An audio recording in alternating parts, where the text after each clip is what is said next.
தான் உங்களுக்கு சொந்தம் அப்படின்ட்டு கிளம்பி போயிட நிற்க இடம் கொடுக்க மாட்டீங்கன்னா அவங்க குடும்பம் இருக்காது அவங்க புள்ள இருக்காது அப்படின்ட்டாரு. சொல்லிட்டு போனால் அதே மாதிரி விற்று ஒரு ஏக்கர் 5 ரூபா 10 ரூபாய்க்கு அவங்க விற்றுட்டு கெட்டு போயிட்டான். திருப்பி வந்து அதே இடத்துல வந்து எனக்கு சமாதானம்னு வந்தார். அப்போ கல் மேலே என்ன எழுதினாரு, போட்டோ எடுத்து கிடைக்காம கிடந்தது. சாதுசாமி குட்டி வந்து போட்டோ எடுத்து ஒரு கல் ஆடுறதுக்காக இப்படி ஒரு கல் இருக்கும், அந்த கல் மேலே நான் இந்த இடையில உட்காந்துருந்தா அவர் இந்த இடையில உட்காந்துருந்தார். நான் கையை இப்படி வச்சுருந்தேன். அந்த போட்டோ ஒரு தடவை எடுத்துக்கோன்னு சொன்ன போட்டோ அவர் மக்களாக இருந்து எனக்கு நல்லா இருந்தது அழகா. இப்போவே அந்த போட்டோ யார் போட்டாலும் நாங்கள் இருக்க முன்னவங்க எவனுக்கும் தெரியாது. அந்த போட்டோ எடுத்து ஒன்று கோயில்கிட்ட வச்சுக்காக, ஒன்று உள்ளுக்கு வச்சுக்காக, ஒன்று பிபி பழனிசாமி கவனம் தான் அந்த இது அந்த வீட்டு ஒரு போட்டோவே எப்படியோ கொஞ்சம் நாள் இருப்பாடு நான் பிறந்த இடத்துக்கு போயிடுச்சு. அங்கே வச்சு இந்த போட்டோ இந்த மலையாளி திருடிட்டு போய் என்னம்மா இந்த மக்களாக இருந்த போட்டோ கட் பண்ணிட்டு அப்போ என்ன ஜனங்காடுகையில் என்ன பண்ணியிருக்காரு, உடம்பு தேய்ச்சிங்கன்னா நல்லா இருப்பீங்களா சஞ்சயமானு சொல்லி தேய்ச்சி அப்போ தான் கொடுத்தாரு. இவனுக்கு அழுகு சாமி அந்த சாமி இந்த சாமி என் போட்டா வச்சுட்டு அழுகு சாமி தானுமா எனக்கு கும்பிட போன உதைப்பேன். அதான் கடவுளை கும்பிடுங்கம்பாரு, என்னையா கும்பிடுங்களான்னு உதைப்பேன். கல் மேலே என்ன எழுதினாரு, நான் சமாதி கட்டி சொல்லிட்டாரு. நல்லா இருக்காரு, பின்ன ஒன்றும் அசந்து போகல, நல்லா நடந்துக்கிட்டே இருக்காரு. என்னை கும்பிட நான் அழிப்பேன், குழந்தையும் கடவுள் நான் என்னை கும்பிட வந்தால் நான் அழிப்பேன் திட்டுவேன். இப்படி சுற்றிட்டு இருந்து ஓடி போய் உள்ள உட்காந்துருமா. கொஞ்ச நேரத்தை பார்த்தா அணுர் மாதிரி தாவிச்சு. ஏன் போய் பார்த்து எல்லாம் அழுதாத. இவர் நம்மளை விட்டுட்டு போயிட்டாரு. நான் ஓட பார்த்தேன் என்னை பிடிச்சி வச்சுக்கிட்டு. அப்போ என்ன எழுதி வச்சுருந்தாருன்னு கேட்டால் அந்த கல் மேலே குழந்தை நான் சமாதாக விட்டு ஜனசெஞ்ச யாரும் இல்லாத இடம் சில காலம் செல்லும் எழுதி வச்சுட்டார். இல்லைம்மா அப்போ என்ன சொன்னார், முதல்ல மலையில் இருக்கையில் நான் சாப்பிட்றேன்டா நான் என்னையாண்டா அப்படின்னு சொன்னேன். அப்போ என்ன சொன்னார், நீ சென்ற பக்கமெல்லாம் செல்வோம், நீ நாட்டுக்கு நல்லது செய்யணும். நான் ஏன்டா மாதிரி செல்லணும்னு அவரை அடிச்சுட்டான். கடைசி சமாதாரி 3 நாள் பூர்த்தி பண்ணணும்னு கன்னியாகுமரி மலை நோக்கி போயிட்டேன். அங்கே போய் ஒரு மலையில் உட்காந்துருக்கேன். இப்படி இந்த சைடில் மலை கடல் இப்படின்னா இந்த சைடு ஒரு 85 வயசான பெரியவர் இதெல்லாம் தேங்கி போய் உட்காந்துருக்கார். அவருக்கு 12 மணிக்கு ஒரு செம்பில் பால் 2 பழம் கொண்டு இருக்கிறார். நான் ஒன்றும் இல்லாமல் உட்காந்து பார்த்து போட்டு மெல்ல வந்து இப்போ அவனை பார்த்தா பயமாக இருக்குது, சின்ன குழந்தையா இருக்கிற எனக்காண்டா பால் கொடுக்குன்னு திட்டுது. ஒரு 10-15 நாளோ 10 நாளோ உட்காந்துட்டு எழுந்திரிச்சேன். இப்போ அவனை பார்த்தா பயமாக இருக்குது. அப்பனுடைய சொந்தனைக்கு போனால் முருகன் கோயிலுக்கு முருகன்கிட்ட எனக்கு காயம் போடுற கல்லு இருக்க விளாசுக்கணும். நீ சொல்கிறதெல்லாம் தப்புடான்னு ஒரு தப்பும் சரின்னு கால் 2 முடிச்சுட்டு அழுதார். முதல்ல 12 மணிக்கு பால் வருது இல்லையா நினைப்பது முதல் தப்பு. காசை கையில் தொடாதவனை கெடும்போது 2வது தப்புடா போடா போயிட்டு போனோம் கொஞ்சம் மலையிலேயே போயிட்டேன். ஒரு நாள் உட்காந்து ஒரு 40 ரூபாய் இந்த காட்டானை வந்து ஓடு குச்சிட்டு போட்டோம். ஓ இன்னைக்கு தான் நம்ம சாவு போட மாட்டேங்குன்னு நினைக்கிறோம்ப்பா. வந்து வரமா கரைன்னா என் கைட்டு இருந்த கரை தான் இப்படி போயிட்டு பாரு. இந்த கரையப்போ கையாக இருக்கும் அவருக்கு விட்டு. அந்த கரையை எடுத்து ஒரு பையமாக ஒரு 10-100 வயசு இருக்கும். இந்த காட்டானை எல்லாம் அடிக்கணும். நான் சாவத்தான்னு இருக்கேன், நீ ஓடிப்போ முன்னேற்றம் கொண்டு ஒரு ஓடிங்க. நான் உன் காலையிலேயே இருப்பேன், நான் போக மாட்டேன். இப்போ திரும்பி பார்த்தா காட்டானை கிட்ட எங்கள் பெரியம்மா கரை வச்சுக்கிட்டு இருக்கிற மாதிரி தெரியும் எல்லாத்துக்கிட்டையும். இப்போ திரும்பி பார்த்தா பெரியம்மாவை காணும். நானே சுற்றி கோச்சிட்டு போட்டு நின்றுட்டே இருந்தது. அதை விட்டு ஏன்னா கோச்சிட்டு போடுறதுன்னு போய் கொஞ்சம் தூரம் ஒரு பாறை அடியில் போய் உட்காந்தேன். இந்த காண்டாமிருகம் வந்து கும்பிட அப்போ தான் பயம் தெரிஞ்சுது. கண்ணை மூடி பார்த்தா நம்ம சாக போகிறோம்னு கண்ணை மூடி இப்படியே உட்காந்து அது ஒரு காண்டாமிருகம் வந்து தலையை இப்படி நக்குது, ஒரு முடி இப்படி சுழி இழுக்குது. நான் இப்படியே கண்ணை மூடி இப்படி உட்காந்துருந்தேன். அது அந்த பாறை மேலே சரிச்சு விட்டுட்டு போயிடுச்சு. கொஞ்ச நேரம் நெஞ்சில் கண்ணு திறந்து பார்த்தோம். அந்த பாறை விட்டு பார்த்தோம் யாரும் பசி அது குண்டு முடிஞ்சு பாரு. ஏன்னா காண்டாமிருகம்னா எத்தனை பாறை கொடுக்கும், கட்டின மாதிரியே பாரு. அந்த பாறை எடுத்து குடிச்சோம். பசி தெரிஞ்சு அதை பார்க்கணும். அது கொஞ்ச நேரம் வரணும். அந்த பாறையில் நக்கும். அந்த பால் தானாக கீழே வரும். குடிக்குது. அந்த பாறை எடுத்து குடிப்பான்.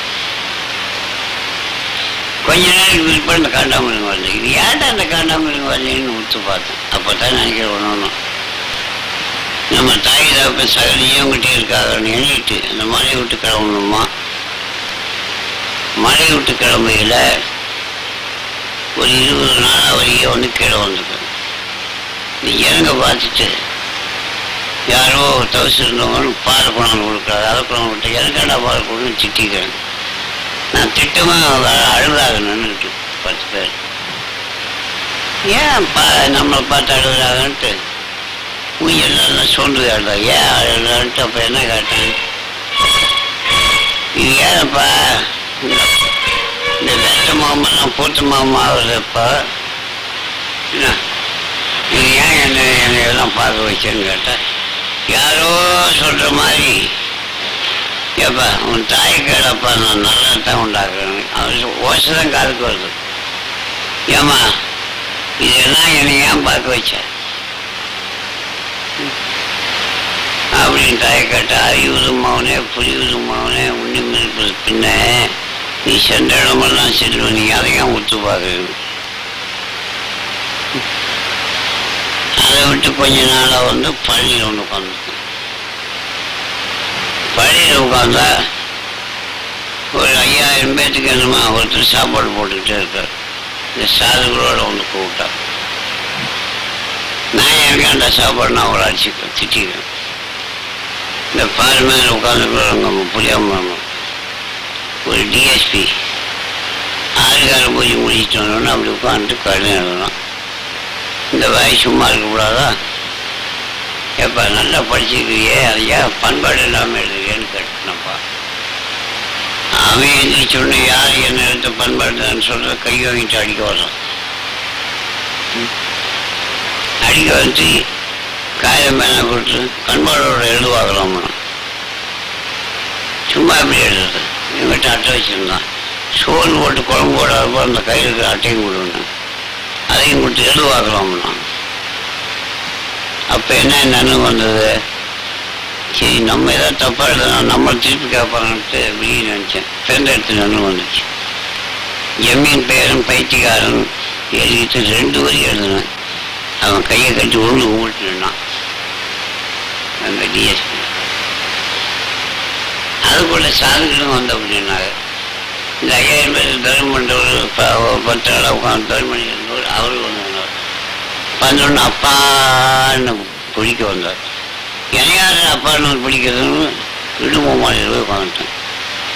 சாதுகள்லாம் வந்து உனக்கு என்ன வேணாலும் கொடுக்குறேன் அப்படின்னு அழுதாரு. என்கிட்ட ஒருத்தன் வராங்களா, நீ ஒரு மாதிரி எனக்கு அவளுக்கு பிச்சாவளி மேலே அஜ்வாரிஷ்கான் போப்பாட்டே என்கிட்ட வந்து உதப்பலான்ட்டுருக்கேன். கேளுமா, அவர் என்ன பண்ணிட்டாரு, தர்மண்டவர் அண்ணன் பேரனை கண்டுட்டேன் தானே, நீங்கள் திருச்சாரப்பள்ளிக்கு அப்படியே வரலாமல் டிரைவர்கிட்ட கார் எழுதி கொடுத்து கழுவி எடுத்து அனுப்பிட்டாட்டுங்க. நான் என் பாட்டு போகிறேன். சாயங்காலமான என் பாட்டு கிளம்பி போகிறேன். பின்னால் ஒரு 5-6 பேர் சாமியாரோடு அழுதுகிட்டே வரும். கொஞ்சம் தூரம் போய் திருச்சாரப்பள்ளி பக்கத்தில் போய் ஏன்டா 2 நாள் 3 நாள் வரீங்க கம்மாட்டி போய் போங்கடான்ட்டுருக்கேன். எல்லாம் நீங்கள் ஏன்டா பட்டினியாக இருக்குன்னு கேட்டேன். டேய் கொண்டடா அப்படின்ட்டு ஒரு வாழைப்பழத்தை வாங்கி பிடின்னு வாயில் வச்சு, டேய் தின்னுங்கடா, தின்னாத்தான் இல்லாட்டி கல்லில் அடிக்கண்டான்னு அந்த வாழைப்பழத்தை சொன்னாங்க. இந்த 3ஆம் நாள் போய் ஆஞ்சநேயர் கோயிலுக்கிட்ட. இப்போ அந்த ஆஞ்சநேயர் கோயில் அந்த முறையில் இருக்குது. இப்போ நான் போய் எங்கே உட்காந்து அங்கே தான் கோயில் இருக்குது ஆஞ்சநேயர் கோயில். அந்த சித்தா உட்காந்து போய் தோட்டத்துக்குள்ள ஒரு கல் மேலே உட்காந்துட்டு கொஞ்ச நேரம் ஆச்சு. முதலிக்கெல்லாம் வந்து பார்த்துட்டு போயிட்டாட்டுக்கு. மறுபடியும் ஆள் போய் வந்துருக்க மாட்டேங்குது. ஒரே ராத்திரி பார்த்தா சாயங்காலம் போய் உட்காந்தேன். 12 மணிக்கெல்லாம் பார்த்தா ஒரே கூட்டம் ஜனங்க சுற்றி சுற்றி காவல் போட்டுக்கிற மாதிரி இருக்கணும் உட்கார்ந்தது வந்து. இது ஏன் நம்ம திருட்டு பயிர் நம்மளை காவல் போட்டுக்காருன்னு பார்த்தோம். அதில் கூடவே வந்தவர் என்ன பண்ணுறாரு, யாருக்கிட்ட போகாதீங்கன்னு சொல்கிறாரு. பல்லு விடியுது. 6:30 மணி. பக்கத்தில் முஸ்கின் உட்காந்து, போடா யாரை என்கிட்ட உட்கார வேணேன். அப்பா நான் சித்தப்ப நல்ல வேணாரு. அப்போ தான் யாவும் வந்துச்சு.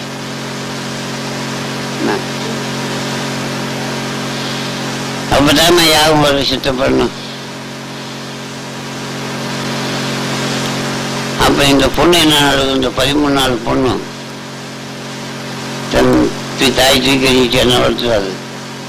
அப்பெல்லாம் என்ன வச்சு 33 வருஷமாவது நான் வெளியே போய் அது கொண்டு எல்லாம் பெரிய பெரிய பிள்ளைகளா இருக்காரு. என்ன அழுகு தெரியுமா, ஒரு தாயே ஒரு தகப்பனே நீ என்னன்னா நீ பாரமரக்காடு பக்த இடைஞ்சண்டையே உன் ஆனை கட்டும் கொட்டாயெல்லாம் அரமாண்டு கிடக்குது, குதிரை கட்டும் கொட்டாயெல்லாம் சீரடிஞ்சு கிடக்கணும். அது பாட்டு அழுகுது. அந்த அழுகவே கொஞ்ச நேரத்துக்கு கூட அந்த யாகம் வருது. அதுக்கு மேலே ஒன்று தெரியல. நிறைய கொண்டாந்து அங்கேருந்து ஒரு சாப்பாட்டை போட்டுக்கிட்டே இருந்தார். உன்னுடைய ஆதாரம் உன்னுடைய தர்மம் எனக்கு ஏன் சொல்றீங்க போங்க அப்படின்னு திருப்பி கிளம்பிட்டேன். என்ன பண்ணாலும் முடியலையே. வேளாண் மலையில் போய் உட்காந்துருந்தேன். அங்கேயும் வந்தோடனே எங்கே வேணா விட்டுட்டாங்க. பின்னால் தான் பார்த்தாலும் எங்கேயும் தோழிட்டு வருது. அங்கேயும் வந்து உன்னுடைய தர்மம்னு போட்டுக்கிட்டே இருந்தார் சாப்பாட்டை. அப்போ என்ன சொன்னேன், எனக்கு எதுவும் சொல்லாதீங்க, கடவுளுடைய தர்மம்னு சொல்லுங்கன்ட்டு யாருக்கும் தெரியாமல் பச்சை மலைக்கு போயிட்டேன்.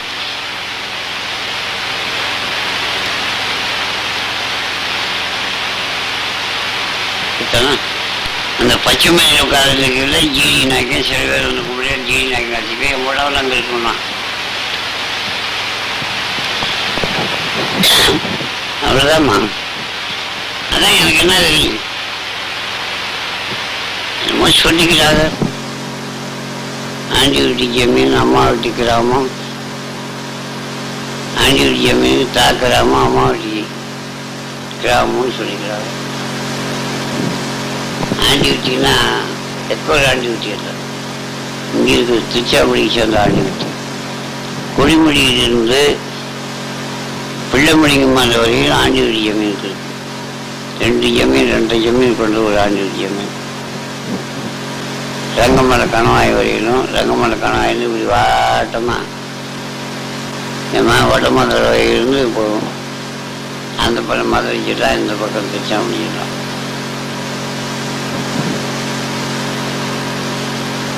தெரியலமா எனக்கு எதுவும் இது